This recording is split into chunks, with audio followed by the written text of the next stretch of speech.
Ja, wann haben wir denn da heute wieder? Den Schauer. Grüß Gott, haben wir heute schon ein wenig Alkohol getrunken? Ja, der Oberinspektor höchst persönlich heute. Nein, halt nicht. Nicht? Andere Drogen?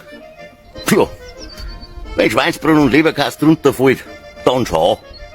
Schauer, du verfressener Hund, du. Geht dir eh nix so. Zupf dich.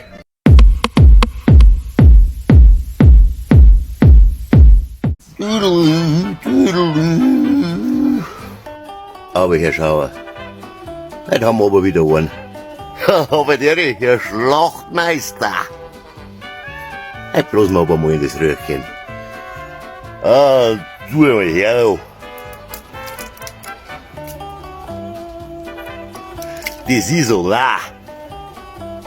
Das gibt's ja nicht. Der macht wirklich so gut. Das ist jetzt zum Saufen.